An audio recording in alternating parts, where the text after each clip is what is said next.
നമസ്കാരം. ശ്രീമദ് ഭാഗവതം മൂലം ഭാഗം 14. ഓം ഗം ഗണപതയേ നമഃ. ഓം സം സരസ്വതേ സ്വാഹ. ഓം ശ്രീ ഗുരുഭ്യോ നമഃ. ഓം ശ്രീ രംഗനാഥശർമ്മണേ നമഃ. നാരായണ നാരായണ നാരായണ നാരായണ നാരായണ നാരായണ നാരായണ നാരായണ നാരായണ നാരായണ നാരായണ. ഓം ശ്രീകൃഷ്ണാർപ്പണമസ്തു. ഓം ശ്രീകൃഷ്ണായ പരബ്രഹ്മണേ നമഃ. ഓം ശ്രീകൃഷ്ണായ പരമാത്മനേ നമഃ. ഹരേ രാമ രാമ രാമ ഹരേ ഹരേ, ഹരേ കൃഷ്ണ കൃഷ്ണ കൃഷ്ണ ഹരേ ഹരേ. ശ്രീമദ് ഭാഗവത മാഹാത്മ്യം ഒന്നാം അധ്യായത്തിൽ 36-ാമത്തെ ശ്ലോകമാണ് ഇന്ന് വിവരിക്കേണ്ടത്. ശ്ലോകം ഇതാണ്: ഏവം പശ്യൻ കലേർദോഷാൻ പര്യടന്നവനീമഹം യാമുനം തടമാപന്നോ യത്ര ലീലാഹരേരഭൂത്. ഏവം പശ്യൻ കലേർദോഷാൻ പര്യടന്നവനീമഹം യാമുനം തടമാപന്നോ യത്ര ലീലാഹരേരഭൂത്. ഇവിടെ വാക്കർത്ഥമൊന്നും കൊടുത്തിട്ടില്ല, ഒരു സാമാന്യ അർത്ഥം. കാരണം എന്താ വിചാരിച്ചാൽ ഒരു വഴി പറഞ്ഞു എന്ന് മാത്രം, കഥയിലേക്കുള്ളൊരു വഴി. ഇപ്രകാരം കലിദോഷങ്ങളെ നോക്കിക്കണ്ട് ഭൂമിയിൽ പല ദിക്കിലും സഞ്ചരിച്ച ഞാൻ, അതായത് നാരദരെ, ശ്രീകൃഷ്ണ ലീലകൾ നടന്നിരുന്നതായ യമുനാ നദിയുടെ തീരത്തിലെത്തി. ശ്രദ്ധിക്കാം. അപ്പോൾ ഈ സനകാദി ഋഷീശ്വരന്മാർ ദുഃഖിതനായിരിക്കുന്ന നാരദരെ കണ്ടു എന്നും എവിടുന്നാണ് വരണമെന്ന് ചോദിച്ചു, എവിടേക്കാണ് പോകണമെന്നൊക്കെ ചോദിച്ചു. അതാണിപ്പോൾ ഇതിൻ്റെ പ്രിയാമ്പിള്. അപ്പോൾ പറയേണ്ടായി, ഏവം പശ്യൻ കലേർ ദോഷാൻ പര്യടന്നവനീമഹം യാമുനം തടമാപന്നോ യത്ര ലീലാഹരേരഭൂത്. അപ്പോൾ ഇപ്രകാരം കലിദോഷങ്ങളെ നോക്കിക്കൊണ്ട് ഭൂമിയിൽ പല ദിക്കിലും സഞ്ചരിച്ച ഞാൻ ശ്രീകൃഷ്ണ ലീലകൾ നടന്നിരുന്നതായ യമുനാ നദിയുടെ തീരത്തിലെത്തി എന്ന് ഭംഗിയായിട്ട് പറഞ്ഞു നിർത്തി. ഇനി ഒരു 4 ശ്ലോകം ഒന്നായിട്ടാണ് പറഞ്ഞത്. അതിന് ഭാവാർത്ഥേ പറഞ്ഞിട്ടുള്ളൂ, പിന്നെ എന്താ പറയുക, വാക്കാർത്ഥം പറഞ്ഞിട്ടില്ല. 37, 38, 39, 40 നമ്പർ ശ്ലോകങ്ങളാണ് ആദ്യത്തെ അധ്യായത്തിൽ പറയാൻ പോണത്. തത്രാശ്ചര്യം മയാ ദൃഷ്ടം ശ്രൂയതാം തന്മുനീശ്വരാം ഏകാതു തരുണീ തത്ര നിഷണ്ണ ഖിന്നമാനസാ. അതൊക്കെ അർത്ഥം തന്നെ വരും. ദൗ വൃദ്ധോ പതിതോ പാർശ്വേ നിസ്വസന്താവചേതനോ ശുശ്രൂഷന്തി പ്രബോധന്തി രുദന്തി ചതയോ പുരാം ദശദിക്ഷു നിരീക്ഷന്തി രക്ഷിതാരം നിജം ബഭു വീജ്യമാനാ സതസ്ത്രീഭിർബോധ്യമാനാ മുഹുർമുഹു ദൃഷ്ട്വാ ദൂരാൽഗതസോഹം സ അഹം എന്നാണ് കേട്ടോ. സ അഹം കൗതുകേന തദന്തികം മാം ദൃഷ്ട്വാ ച ഉദ്ധിതാ ബാല. അവിടെ ചോദ്ധിത എന്നാണ്, പക്ഷെ അവിടെ ച ഉദ്ധിത തന്നെ വായിക്കണം. ച ഉദ്ധിതാ ബാല വിഹ്വല ച അബ്രവീത് വച. അവിടെ 3 വാക്കുകളാണ്. ച അബ്രവീത് വച, ചോദിച്ചതിന് പറഞ്ഞു എന്നർത്ഥം. അപ്പോൾ ആ 37, 38, 39, 40 4 ശ്ലോകങ്ങൾ ഒന്നുകൂടി പറയാം. തത്രാശ്ചര്യം മയാ ദൃഷ്ടം ശ്രൂയതാം തന്മുനീശ്വരാ ഏകാതു തരുണീ തത്ര നിഷണ്ണ ഖിന്നമാനസാം ദൗ വൃദ്ധോ പതിതോ പാർശ്വേ നിസ്വസന്താവചേതനോ ശുശ്രൂഷന്തി പ്രബോധന്തി രുദന്തി ചതയോ പുരാം ദശദിക്ഷു നിരീക്ഷന്തി രക്ഷിതാരം നിജം ബഭൂ വീജ്യമാനാ സതസ്ത്രീഭിർബോധ്യമാനാ മുഹുർമുഹു ദൃഷ്ട്വാ ദൂരാൽഗതാ സ അഹം കൗതുകേന തദന്തികം മാം ദൃഷ്ട്വാ ച ഉദ്ധിതാ ബാല വിഹ്വലാ ച അബ്രവീദ്വജ. എന്താണ് ഇതിൻ്റെ ഭാവാർത്ഥം? 4 ശ്ലോകങ്ങളും കൂടിയായാൽ, ഞാൻ അവിടെ ആശ്ചര്യമായ സംഭവം കണ്ടു. ഞാൻ അവിടെ ആശ്ചര്യമായ സംഭവം കണ്ടു. എന്താ അത്? ഹേ മുനീശ്വരന്മാരെ, സനകാദികളെ, നിങ്ങൾ ഇത് കേൾക്കണം, നിങ്ങളിത് കേൾക്കുവിൻ. അവിടെ ഒരു സ്ത്രീ ഇരിക്കാന്ന് മാത്രം പോരാ, കരഞ്ഞുകൊണ്ടിരിക്കണമെന്ന് പറയണം. അവളുടെ മനസ്സിൽ സന്താപം അധികം ഉണ്ടെന്നറിയാം. കാരണം എന്താ? കരഞ്ഞുകൊണ്ടിരിക്കുകയാണ്. അവളുടെ ഇടത്തും വലത്തുമായിട്ട് 2 വൃദ്ധന്മാർ വീണ് കിടക്കുന്നു. ഈ കഥ ആണെങ്കിലും നിങ്ങളിത് പ്രത്യേകിച്ച് ശ്രദ്ധിച്ചാൽ മാത്രമാണ് ഇതിൻ്റെ അനുഭൂതി നമുക്ക് അനുഭവം ഉണ്ടാവുക. അവളുടെ മനസ്സിൽ സന്താപം അധികമുണ്ടെന്നറിയാം. അവളുടെ ഇടത്തും വലത്തുമായിട്ട് 2 വൃദ്ധന്മാർ വീണ് കിടക്കുന്നു. ശ്വാസം മാത്രമുണ്ട്, പക്ഷേ ബോധമില്ല. ശ്വാസം മാത്രമുണ്ട്, ബോധമില്ല. ചൈതന്യം, ശക്തി തീരെയില്ല. ചൈതന്യം എന്നുള്ളതിന് എന്താ അർത്ഥം? ശക്തി, മനഃശക്തിയാണ് വലുത്, ശരീരശക്തിയല്ല. ശരീരത്തിന് ശക്തി ഇല്ലെങ്കിലും മനസ്സിന് ശക്തി ഉണ്ടായാൽ പല കാര്യങ്ങളും നടക്കും. മനസ്സിന് ശക്തി ഇല്ല വിചാരിക്കുക, ശരീരത്തിന് ശക്തി ഉണ്ടായിട്ടൊരു കാര്യമില്ല. അപ്പോൾ ചൈതന്യം ബ്രാക്കറ്റിലെ ശക്തി. അതിനാണ് ഹരേ കൃഷ്ണ മൂവ്മെൻറ്റ്സ് ഇസ്കോൺകാർ കൃഷ്ണ കോൺഷ്യസ്നെസ് എന്ന് പറയും, കൃഷ്ണാവബോധം. അപ്പോൾ ആ തരുണി അവരുടെ മുമ്പിലിരുന്ന് ശുശ്രൂഷിക്കുകയും ബോധം വരുത്തുവാൻ പരിശ്രമിക്കുകയും ആ ശ്രമം ഫലിക്കാത്തതുകൊണ്ട്, ആ കുട്ടികളെ ഉണർത്താനുള്ള ശ്രമം ഫലിക്കാത്തത് കൊണ്ട് കരയുകയും ചെയ്യുന്നു. അവളുടെ ശരീരത്തെ രക്ഷിപ്പാൻ ഇനിമേൽ ആരാണ് ഉള്ളതെന്ന ഭാവത്തോടുകൂടെ, ആ സ്ത്രീയുടെ ശരീരം രക്ഷിക്കുന്ന എങ്ങനെയാണെന്ന് ചോദിച്ചാൽ നമ്മുടെയൊക്കെ സ്ഥിതിയാണ് ഈ പറഞ്ഞതേ.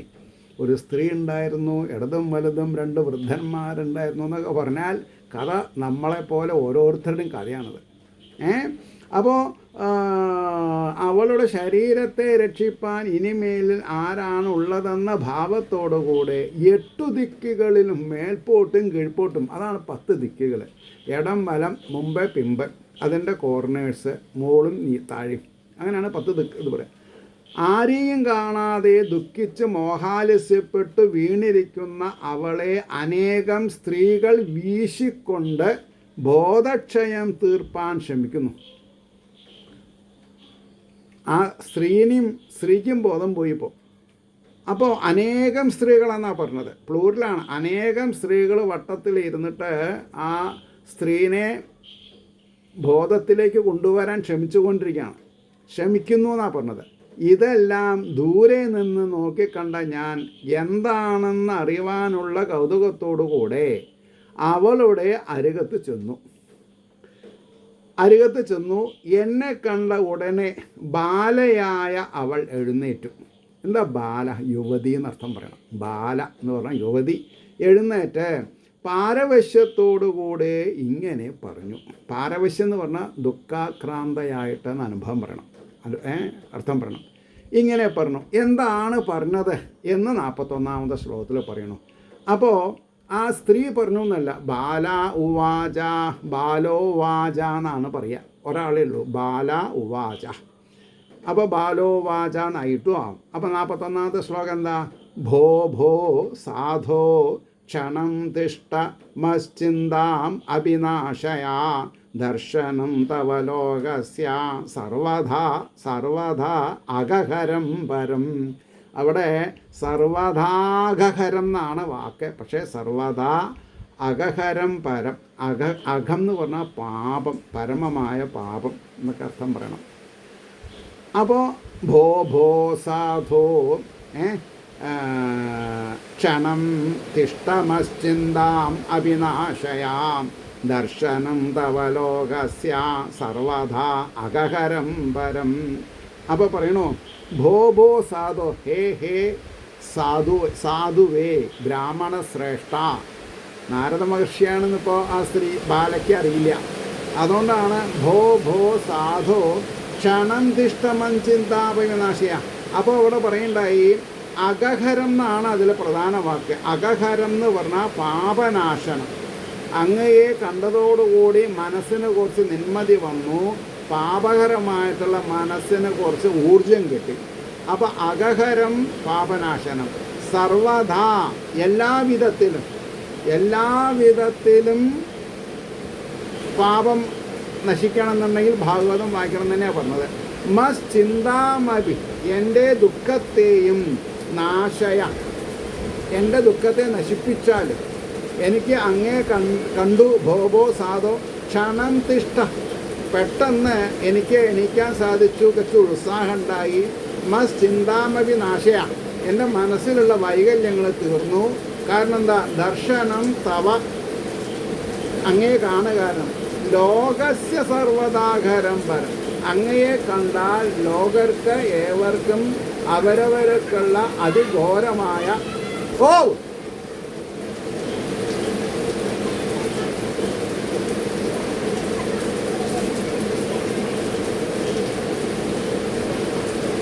ആരോ വിളിച്ചു, നല്ല മഴ, വിളി കെട്ടല സാറില്ല.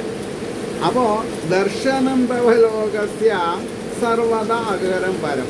അപ്പോൾ അഗഹരം പാപനാശനം എന്ന് പറഞ്ഞു, സർവദ എല്ലാവിധത്തിലെന്ന് പറഞ്ഞു. മൻ ചിന്താമപി എൻ്റെ ദുഃഖത്തെയും നശിപ്പിച്ചാലും എന്ന് പറഞ്ഞ് അവിടെ നിർത്തി. അതിന് അപ്പോൾ ബാലയായ അവൾ പറഞ്ഞു, ഭാവാർത്ഥം പറയണോ, ഹേ സാധു. സാധു എന്ന് പറഞ്ഞാൽ പിച്ചക്കാരല്ല, സ്വാത്വിക ഗുണനിധികളാണ്. അത് പ്രത്യേകം മനസ്സിലാക്കണം. എന്തിനങ്ങനെ ഇങ്ങനെ ഇടയ്ക്കിടയ്ക്ക് പറഞ്ഞത് നിങ്ങൾക്ക് അറിയാഞ്ഞിട്ടല്ല. ആദ്യം മുതൽ കേൾക്കുന്ന ആൾക്കാർ ചിലപ്പോൾ വിട്ടുപോയി കാണും. അങ്ങനെയാണ് ഇതിൻ്റെ സ്വഭാവം. അപ്പോൾ 1 മണിക്കൂർ, ഇന്നലെ 1 മണിക്കൂർ 20 മിനിറ്റ് ഒട്ടും ഉണ്ടായി. ഇതൊന്നും എല്ലാവരും ശ്രദ്ധിച്ച് കേൾക്കാൻ പറ്റില്ല. കാരണം അത്രയ്ക്കൊന്നും പുണ്യം നമ്മൾ ചെയ്തിട്ടുണ്ടോ ചോദിച്ചാൽ ഇല്ല. പക്ഷേ ഇന്നിപ്പോൾ എത്ര 14ാമത്തെ എപ്പിസോഡാണ് പറഞ്ഞത്. ആദ്യം 2-3 ആൾക്കാർ കമൻ്റൊക്കെ ഇട്ടു. ഇപ്പോൾ ഒരാൾ മാത്രം കോഴിക്കോട് ഇട്ട് കണ്ടു. സാരമില്ല, ഞാൻ എൻ്റെ നാട്ടുകാരിക്കൊരു വാക്ക് കൊടുത്തിട്ടുണ്ട്. എന്താ? ഭാഗവതം മുഴുവൻ പറയാമെന്നുള്ളത്. അത് ഞാൻ പറയും, ആയുസ്സും പകലുണ്ടെങ്കിൽ. മനസ്സിലായില്ലേ? അപ്പോൾ ഇവിടെ ഹേ സാധു, അല്പസമയം ഇവിടെ നിൽക്കണമേ. അങ്ങ് ഇവിടെ നിൽക്കണം. അങ്ങ് ഇവിടെ വന്ന് നിന്നപ്പോൾ തന്നെ എൻ്റെ മനസ്സിനൊരു ഊർജ്ജസ്വലതയുണ്ട്. അപ്പോൾ എന്താ അതിനർത്ഥം? നാരദരെ പോലെ ഉള്ളൊരു മഹാനുഭാവൻ്റെ അടുപ്പം വളരെയധികം അഭിലഷണീയമാണ്. അതിലൊരു ഉദാഹരണമാണ് പ്രഹ്ലാദൻ. മനസ്സിലായില്ലേ? അപ്പോൾ പിന്നെ അങ്ങയുടെ ദർശനം ലോകത്തിലുള്ളവരുടെ സകലവിധ പാപങ്ങളെയും നശിപ്പിക്കുന്ന ഒന്നാണല്ലോ. വളരെ അപ്റ്റായിട്ടാണ് പറഞ്ഞത്. കാരണം എന്താ? അവിടെ ബ്രാഹ്മണ, ക്ഷത്ര, വൈശ്യ, ശൂദ്ര എന്നുള്ള വ്യത്യാസമില്ല. പ്രഹ്ലാദൻ അസുരകുലത്തിൽ ജനിച്ചിട്ടുള്ള ആളാണ്. അപ്പോൾ ഒരു കുലത്തിൽ ജനിച്ചതുകൊണ്ട് ആ കുലത്തിലുള്ള സ്വഭാവം ഉണ്ടായിക്കൊള്ളണമെന്നില്ല. അപ്പോൾ ബ്രാഹ്മണ കുലത്തിൽ ജനിച്ചവന് ബ്രാഹ്മണ ഗുണം ഉണ്ടായിക്കൊള്ളണമെന്നില്ല. പിന്നെ ക്ഷത്രിയനാണെങ്കിൽ ക്ഷത്രിയൻ്റെ ഗുണം ഉണ്ടായിക്കൊള്ളണമെന്നില്ല. വൈശ്യനാണെങ്കിൽ വൈശ്യൻ്റെ ഗുണം ഉണ്ടായിക്കൊള്ളണമെന്നില്ല. ശൂദ്രനാണെങ്കിൽ ശൂദ്രൻ്റെ ഗുണം ഉണ്ടായിക്കൊള്ളണമെന്നില്ല. ഉണ്ടാവാതെ കണ്ടിരിക്കാം. അപ്പോൾ അത് അവിടെ കഴിഞ്ഞു. ഇനി 42ാമത്തെ ശ്ലോകം എന്താ പറയണത്? ബഹുധാ തവവാക്യേന ദുഃഖശാന്തിർഭവിഷ്യതി യഥാ ഭാഗ്യം ഭവേത് ഭൂരി ഭവതോ ദർശനം തദാ. ബഹുധാ തവവാക്യേന ദുഃഖശാന്തിർഭവിഷ്യതി യഥാ ഭാഗ്യം ഭവേത് ഭൂരി ഭവതോ ദർശനം തദാ. അവിടെ വാക്കർത്തൊന്നും പറഞ്ഞില്ല. അപ്പോൾ കോമൺ ആയിട്ടൊരു അർത്ഥം പറഞ്ഞു. ബഹുപ്രകാരത്തിലുള്ള ദുഃഖവും അങ്ങയുടെ വാക്യം കേൾക്കുന്നത് കൊണ്ട് തന്നെ നശിക്കും. എനിക്ക് പല കാര്യങ്ങളും അങ്ങോട്ട് പറയാനുണ്ട്. പക്ഷേ അങ്ങയുടെ ഒരു സമാധാനപരമായിട്ടുള്ളൊരു വാക്ക് എനിക്ക് പൂർവാധികം ഔത്സുക്യം ഉണ്ടാവും ഇല്ലേ? ഇപ്പം അജണ്ട എഴുതുമ്പോൾ ധാരാളം എഴുതണം. അത് റെസൊല്യൂഷന് വരുമ്പോഴോ ദി എബവ് ഈസ് സാങ്ഷൻഡ്, അത്രേ ഉള്ളൂ. അല്ലെങ്കിൽ the said request is consented, അല്ലെങ്കിൽ നോട്ട് കൺസെൻറ്റഡ്, ഇത്രയേ ഉള്ളൂ മിനിറ്റ്സ് പറയുമ്പോൾ. അപ്പം ഇവിടെ പറഞ്ഞു ബഹുപ്രകാരത്തിലുള്ള ദുഃഖവും അങ്ങയുടെ വാക്യം കേൾക്കുന്നത് കൊണ്ട് തന്നെ. അതാണ്, അങ്ങയുടെ വാക്യം കേൾക്കണം, വെറുതെ ഉരുള ഊണ് കഴിക്കലല്ല അത്. മനസ്സിലായില്ലേ? അപ്പോൾ ബഹുപ്രകാരത്തിലുള്ള ദുഃഖവും അങ്ങയുടെ വാക്യം കേൾക്കുന്നത് കൊണ്ട് തന്നെ നശിക്കും. അതിഭാഗ്യം എപ്പോൾ അനുഭവത്തിൽ വരുന്നുവോ അപ്പോൾ മാത്രമേ അങ്ങയുടെ ദർശനം ഒരുവന് ലഭിക്കുകയുള്ളൂ. എന്താ പറഞ്ഞത്? അതിഭാഗ്യം എപ്പോൾ അനുഭവത്തിൽ വരണു അപ്പോഴാണ് നാരദരെ പോലെയുള്ള ദേവർഷിമാരെ നമുക്ക് കാണാൻ പറ്റുള്ളൂ. അപ്പോൾ മാത്രമേ അങ്ങയുടെ ദർശനം ഒരുവന് ലഭിക്കുകയുള്ളൂ. ഇത്രത്തോളം പറഞ്ഞപ്പോൾ നാരദർക്ക് മറുപടി പറയാൻ വയ്യാത്ത സമയമായി. നാരദാവാച, നാരദർ പറഞ്ഞു, കാശിത്വം കവിമോച്ച ഇമാ നാര്യാകാ പത്മലോചന വദ ദേവീ സവിസ്താരം സ്വസ്യ ദുഃഖസ്യ കാരണം. എന്താ പറഞ്ഞത്? കാശിത്വം കവിമോച്ച ഇമാ, ക്ഷേമാന്നാണ് വാക്ക്, ച ഇമാ തന്നെ പറയണം, എന്നാലേ ശരിയാവുള്ളൂ. കാശിത്വം കാവിമോച ഇമാ നാര്യാകാ പത്മലോചന വദ ദേവീ സവിസ്താരം സ്വസ്യ ദുഃഖസ്യ കാരണം. ഹേ ദേവി, അങ്ങ് കൂടുതൽ മുഖവരൊന്നും ഇല്ലാതെ കൊണ്ട് ദുഃഖകാരണം പറയൂ. എന്നെ കൊണ്ട് സാധിക്കുകയാണെങ്കിൽ ഞാൻ പറയാമെന്നാണ് പറഞ്ഞതിൻ്റെ താല്പര്യം. അപ്പോൾ അതിന് ഇതിലുള്ള അർത്ഥം എന്താ? നാരദൻ പറഞ്ഞു, ഹേ ദേവി, കാശിത്വം, നീ ആരാണ്? ഈ രണ്ടുപേരാരാണ്? ചൈമ നാര്യ, അങ്ങാരാണ്? ഈ രണ്ടു ഭാഗത്തും കിടക്കണ വയസ്സന്മാരാരാണ്? അതിസുന്ദരികളായ ഈ കമലാക്ഷികൾ ആര് എന്നാണ്. അപ്പോൾ ഈ ഈ ഈ ഈ സ്ത്രീക്ക്, ഈ ബാലയ്ക്ക് 4 പുറം പല സ്ത്രീകളിൽ നിന്ന് വീശി കൊടുക്കുന്നുണ്ടെന്ന് പറഞ്ഞുവല്ലോ, ഉപചാരം ചെയ്യുന്നുണ്ടെന്ന് പറഞ്ഞല്ലോ. ആ സ്ത്രീകൾ ആരൊക്കെയാണ്?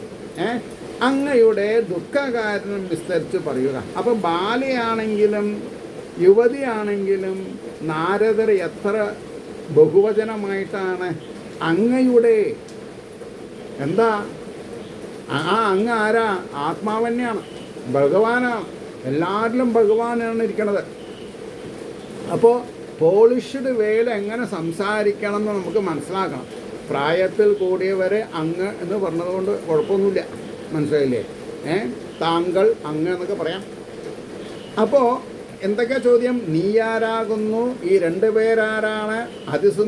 സുന്ദരികളായ കമലാക്ഷിമാർ, പത്മലോചനാഹ, അല്ലേ ദേവി? ഈ പത്മലോചനകളായിട്ടുള്ള ആൾക്കാർ ആരൊക്കെയാണ്? പിന്നെയോ, ഹേ ദേവി, അങ്ങയുടെ ദുഃഖകാരണം വിസ്തരിച്ച് പറയുക. അങ്ങനെ 4 കാര്യമാണ് പറഞ്ഞത്.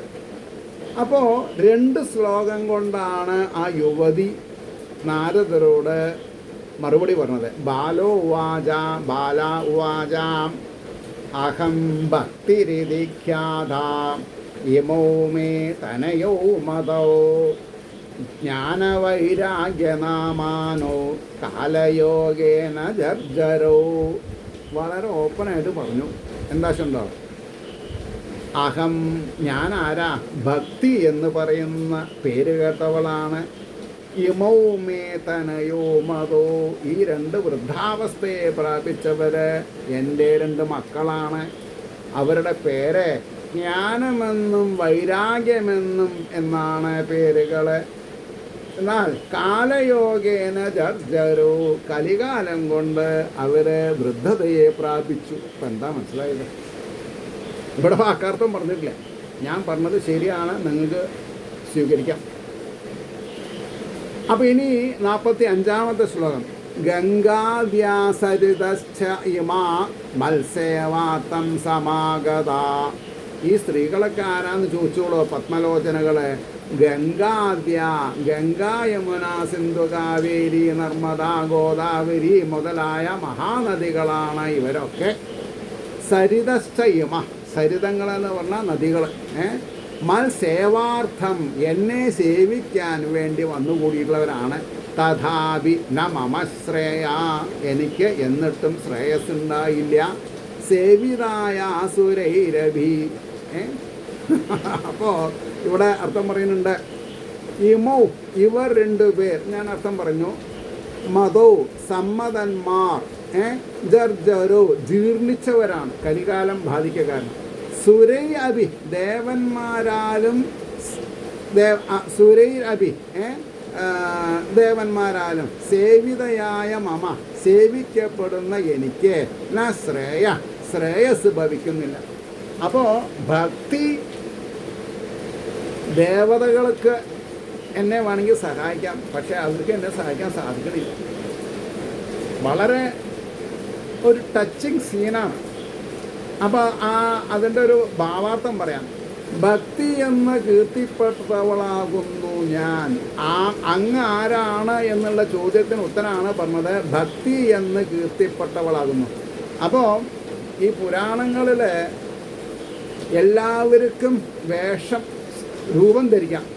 നാമരൂപ വിവർജിതയാണെങ്കിൽ കൂടി കാര്യസാധ്യതയ്ക്ക് നാമം ധരിക്കാം, രൂപം ധരിക്കാം.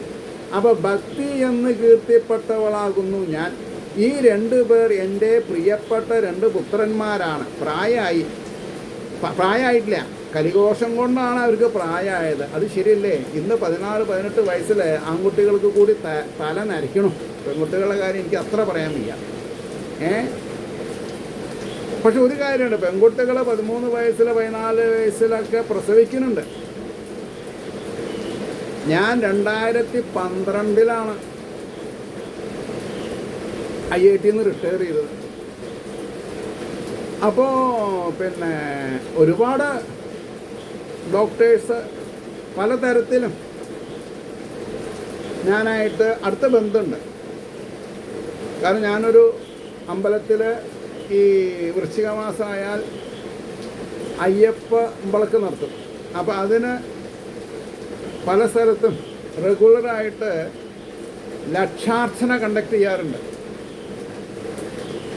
വിഷ്ണു സഹസ്രനാമം പറഞ്ഞിട്ടും ലളിതാ സഹസ്രനാമം പറഞ്ഞിട്ടും പിന്നെ ഗണപതിയുടെ, അതേമാതിരി ശിവസഹസ്രനാമം, അതേപോലെ സൂര്യൻ്റെ, സുബ്രഹ്മണ്യൻ്റെ, ഗായത്രിയുടെ 100,000 പിന്നെ സഹസ്രനാമം എൻ്റെ പാഷനാണത്, അതുകൊണ്ടാണ്. അപ്പോൾ ഇവർ പറഞ്ഞു കാലവിശേഷത്താൽ ഇവരുടെ ദേഹം ജീർണിച്ചിരിക്കുന്നു. അപ്പം എന്താ പറഞ്ഞത്? എന്തിനാത് ഞാൻ പറഞ്ഞത്? അപ്പോൾ അവർ പറയും, രാജഗോപാൽജി നിങ്ങൾക്ക് എന്തറിയാം, 13-14 വയസ്സായിട്ടുള്ള കുട്ടികൾ അബോർഷൻ ഇവിടെ വരണമെന്നാണ് ആസ്പത്രിക്കാർ പറയാം. കാരണം എന്താ? കാലത്തിൻ്റെ മറിമായം അല്ലാണ്ടൊന്നുമല്ല, പിറവിട്ടല്ലേ. അപ്പോൾ ഇവിടെ കാലവിശേഷത്താൽ ഇവരുടെ ദേഹം ജീർണിച്ചിരിക്കുന്നു. ഈ സ്ത്രീകൾ എന്നെ സേവിപ്പാനായി വന്നിരിക്കുന്ന ഗംഗാദികളായ പുണ്യനദികളാകുന്നു. ദേവന്മാരാൽ കൂടെ സേവിക്കപ്പെടുന്നവളാണെങ്കിലും എനിക്ക് ശ്രേയസ്സില്ല. ഭക്തി ഉള്ളവരെ ദേവന്മാർ സഹായിക്കും, പക്ഷേ ഇപ്പോഴത്തെ ഈ മാറിയ സാഹചര്യത്തിൽ ഭഗവാന്മാരും എന്നെ സേവിക്കണില്ല, എനിക്കത് കാരണം ശ്രേയസ്സില്ല എന്ന് പറഞ്ഞു. അത് കഴിഞ്ഞ് 46-ാമത്തെ ശ്ലോകം നോക്കാം. 46-ാമത്തെ ശ്ലോകം, ഇദാനീം ശൃണുമദ്വാർത്താം. ഇദാനീം ശൃണുമദ്വാർത്താം, എൻ്റെ വാക്കുകൾ ശ്രദ്ധിക്കാം. സചിന്തസ്ത്വം തപോധന, സചിന്തസ്ത്വം, ചിന്തിച്ച് മറുപടി പറയണം. ഹേ തപോധന, വാർത്താമേ വിദദാപ്യസ്തി താം ശുത്വാ സുഖമാവഹ. എനിക്ക് സുഖം വരുന്ന കൂട്ടത്തിൽ അങ്ങ് ഉപദേശിച്ചാൽ.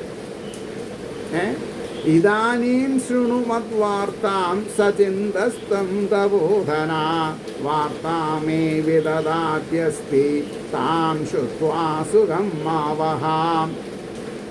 വാക്യാർത്ഥമൊന്നും അതിൽ വലിയ പറയാനില്ല, പറഞ്ഞിട്ടില്ല. അവിടെ ഒരു ഭാവാർത്ഥം വന്നിട്ടുണ്ട്. ഹേ താപസോത്തമ, തപോധന എന്നുള്ളതാണ്, തപസ് ധനമായിട്ടുള്ളതാണ്. അപ്പോൾ ഹേ താപസോത്തമ, വിചാരശീലനായ നിന്തിരുപടി. വികാരശീലൻ എന്നല്ല പറഞ്ഞത്, വിചാരശീലൻ. നമ്മൾക്ക് അത്യാവശ്യം വേണ്ട ഗുണമാണത്. വികാരം കൊള്ളരുത് ഒരിക്കലും. വിചാരശീലനായ നിന്തിരുവടി. ഈ നിന്തിരുവടി, തന്തിരുവടി എന്നുള്ളതൊക്കെ ബഹുമാന സൂചകമായിട്ട് ഉപയോഗിക്കുന്ന വാക്കുകളാണ്. അത് നമ്മളും ആധ്യാത്മിക മണ്ഡലത്തിലിരിക്കണവർ അത് ഉപയോഗിക്കണം. അത് നമ്മുടെ സിൻസിറിറ്റീനെ കാണിക്കണം. മനസ്സിലായില്ലേ? അപ്പോൾ വിചാരശീലനായി നിന്തിരുവടി എൻ്റെ വൃത്താന്തം കേൾക്കണം, ചെവി തന്ന് കേൾക്കണം എന്ന് പറയും. എൻ്റെ ചരിത്രം കുറേ അധികം പറയാനുണ്ട്. അതെല്ലാം കേട്ട ശേഷം അങ്ങ് എനിക്ക് സുഖമുണ്ടാക്കി തരണം. ഞാൻ വിസ്തരിച്ച് അങ്ങോട്ട് പറയാം, അങ്ങ് ചെവി തന്ന് കേൾക്കണം, അങ്ങ് എനിക്ക് സൗഖ്യം ഉണ്ടാക്കി തരണം. ഇതാണ് 46-ാമത്തെ ശ്ലോകത്തിൻ്റെ അർത്ഥം. അത് കഴിഞ്ഞാൽ 1, 2, 3, 4, 5, 6, 7 ശ്ലോകത്തിന് ഒന്നായിട്ട് അർത്ഥം പറയണം. വാക്കാർത്ഥം ഇല്ലേ? ഇനി ഞാൻ ശ്രമിക്കാം. 47-ാം ശ്ലോകം.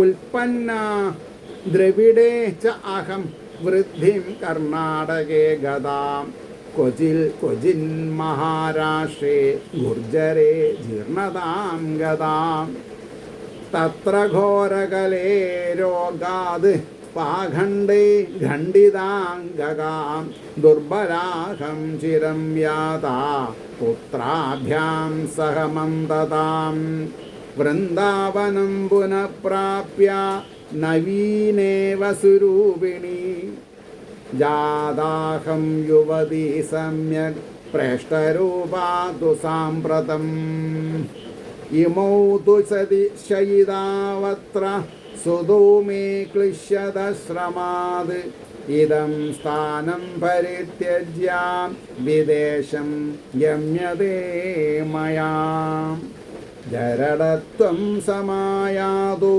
തേന ദുഃഖേന ദുഃഖിതാ സ അഹം തു തരുണീ കസ്മാത് സുതോ വൃദ്ധാം ഇമോ പുതാം ത്രയാണം സഹചാരിത്വാത് വൈപരീത്യം കുതസ്ഥിതം ഘടതേ ജരഢാമാതാ തരുണോ തനയാ വിധി അധശോചാമി ച ആത്മാനം വിസ്മയാവിഷ്ടമാനസാം വദയോഗനിധേ ധീമൻ കാരണം ച അത്ര കിം ഭവേത്. 7 ശ്ലോകങ്ങളാണ്. ഒന്നുകൂടി പറയാം. ഉൽപ്പന്ന ദ്രവിഡേ ച അഹം വൃദ്ധിം കർണാടകേ ഗതാ ക്വചിൻ മഹാരാഷ്ട്രേ ഗുർജരേ ജീർണതാം ഗതാം തത്ര ഘോരകലേ രോഗാത് പാഖണ്ഡൈ ഖണ്ഡിതാംഗഃ ദുർബലാഹം ചിരം യാതാ പുത്രാഭ്യാം സഹമന്തതാം വൃന്ദാവനം പുനഃപ്രാപ്യ നവീനേവ സ്വരൂപിണി ജാതാഹം യുവതി സമ്യക് പ്രേഷ്ടരൂപാതു സാമ്പ്രതം ഇമൗ ദുഷയിതാവത്ര സുതോ മേ ക്ലിശ്യതശ്രമാത് ഇദം സ്ഥാനം പരിത്യജ്യ വിദേശം ഗമ്യതേ മയാ ജരടത്വം സമായാതോ തേന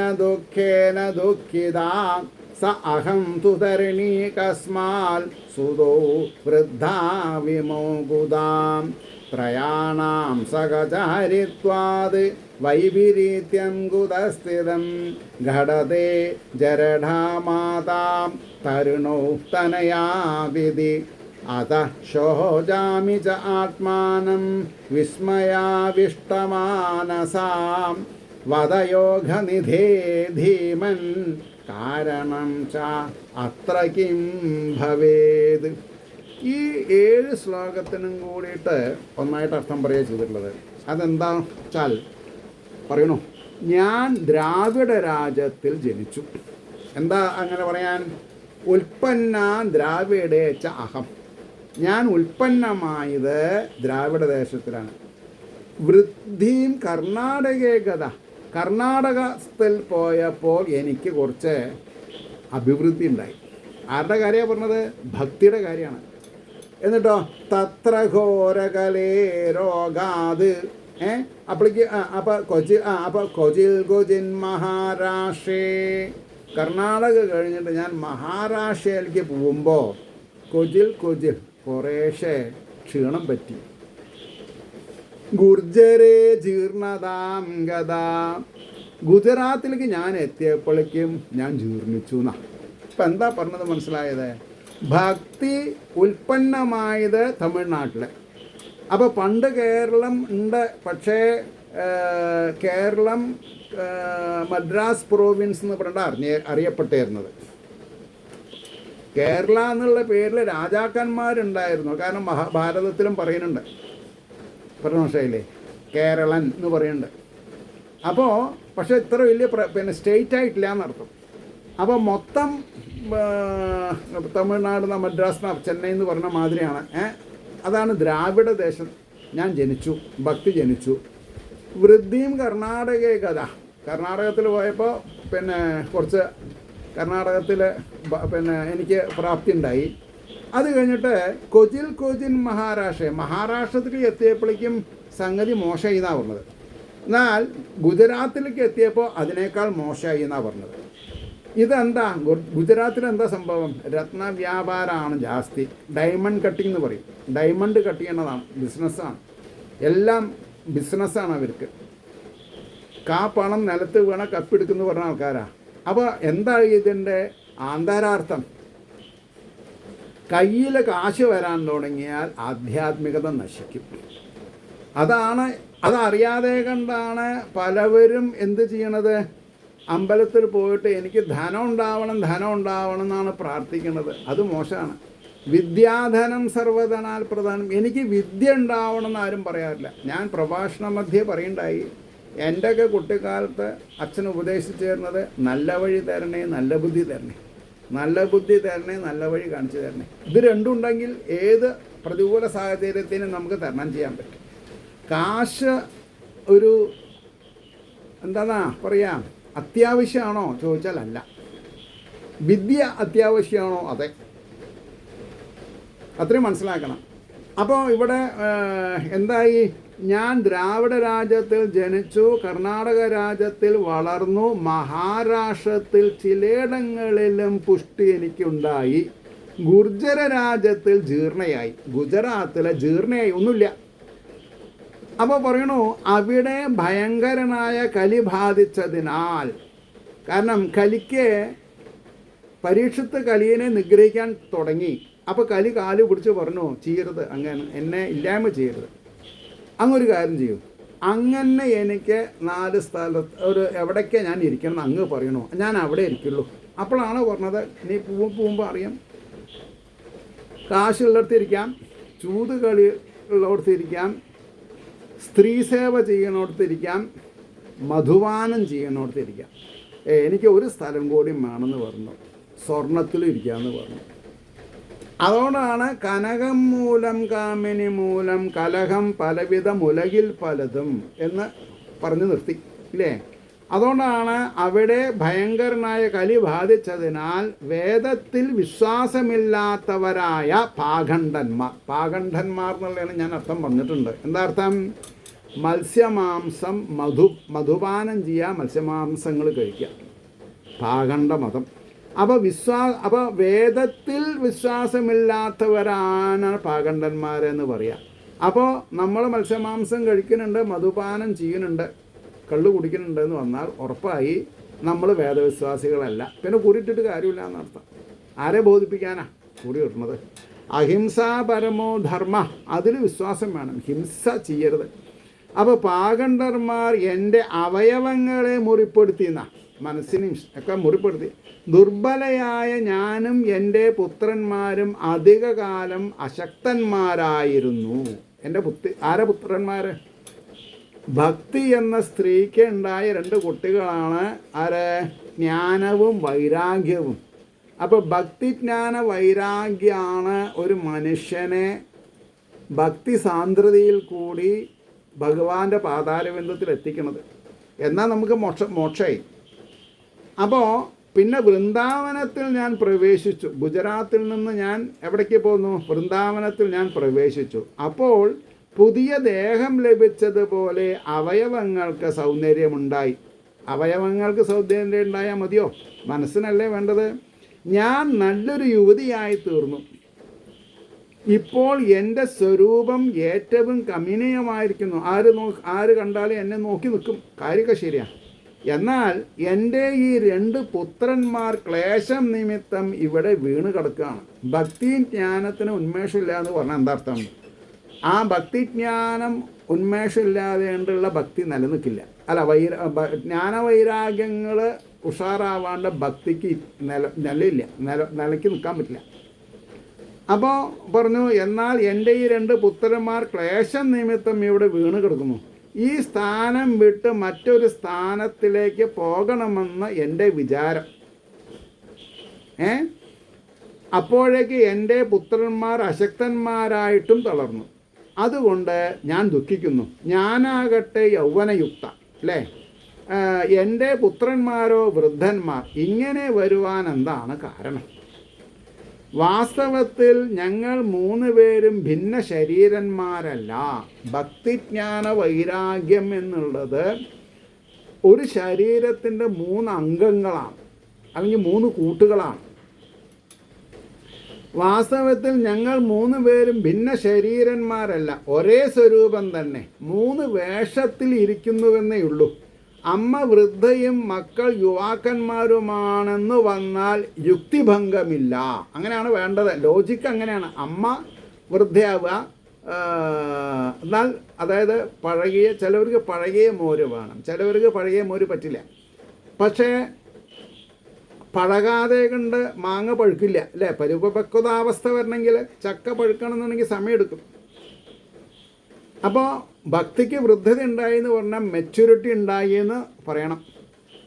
അപ്പോൾ യുവാക്കന്മാരുമാണെന്ന് പറഞ്ഞാൽ യുക്തിഭംഗമില്ല. അപ്പോൾ ഭക്തിജ്ഞാന വൈരാഗ്യം വേണം. നേരെ മറിച്ച് കാണപ്പെടുന്നതിന് കാരണം എന്തെന്നുള്ള ആശ്ചര്യം, അതായത് ഈ ഈ ജ്ഞാനവൈരാഗ്യന്മാർ വൃദ്ധത പ്രാപിക്കാൻ കാരണം എന്താണ് എന്നുള്ള ആശ്ചര്യം എൻ്റെ മനസ്സിൽ കടന്നുകൂടിയിരിക്കുന്നതിനാൽ ഞാൻ എന്നെക്കുറിച്ച് തന്നെ ക്ലേശിക്കുന്നു. എനിക്ക് വിഷമമുണ്ട്. യോഗനിധിയും അതിബുദ്ധിമാനുമായ നിന്തിരുവടി ഇതിനുള്ള കാരണം പറഞ്ഞു തരണം. ആരോടത് പറഞ്ഞത്?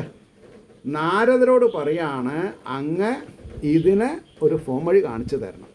ഇതാണ് ഈ 7 ചോദ്യത്തിനും കൂടിയിട്ട് ഉള്ള പൊതു അർത്ഥം. അതോടുകൂടി നമ്മൾക്ക് ഇവിടെ നിർത്താം. ഇനി 54-ാമത്തെ ശ്ലോകം മുതൽക്കുള്ള അർത്ഥം നമ്മൾക്ക് നാളെ പറയാം. ഏവർക്കും ശ്രീഹരിയുടെ അനുഗ്രഹാശിസ്സുകൾ നിർലോഭം ഉണ്ടാവട്ടെ എന്ന് പ്രാർത്ഥിച്ചുകൊണ്ട് വാക്കുകൾ ചുരുക്കുന്നു. നമസ്കാരം. ഇത് കേൾക്കുന്നവർ ഈ ചാനലൊന്ന് ഷെയർ ചെയ്യാൻ ശ്രമിക്കുക. സബ്സ്ക്രൈബ് ചെയ്യുക, ഷെയർ ചെയ്യുക. നിങ്ങൾ എവിടെയാണ്, ആരാണ്, എന്താണ് കേൾക്കണത് എന്നുള്ളത്, ആരാണ് കേൾക്കണത്, എവിടെ ഇരുന്നാൽ കേൾക്കണത് എന്നറിയാൻ എനിക്കൊരു ജിജ്ഞാസയുണ്ട്. അത് കാരണം കമൻറ്റ് ബോക്സിൽ നിങ്ങളെ പേര്, കോണ്ടാക്ട് നമ്പർ ഉണ്ടെങ്കിൽ സ്ഥലം പറയാം. എന്തിന്? ഇത് ഭാഗവത ഭക്തദാസ കുടുംബം. ഞാൻ ഭാഗവത ഭക്തദാസനാണെങ്കിൽ എൻ്റെ കുടുംബത്തിലെ അംഗങ്ങളാണ് നിങ്ങൾ. എന്തിന്? ഭക്തിജ്ഞാന വൈരാഗ്യങ്ങളിൽ കൂടി ഈശ്വരോപാസന ചെയ്ത് മുമുക്ഷുത്വത്തെ പ്രാപിക്കാനുള്ള വഴി പറഞ്ഞു തരാനുള്ള ഒരു നിയോഗം എനിക്ക് ഈശ്വരൻ തരുക. കാരണം ഞാനിങ്ങനെ നിങ്ങളോട് അഭ്യർത്ഥിക്കണമെന്ന് മാത്രം. നമസ്കാരം. ഏവർക്കും നാളെ കാണാം.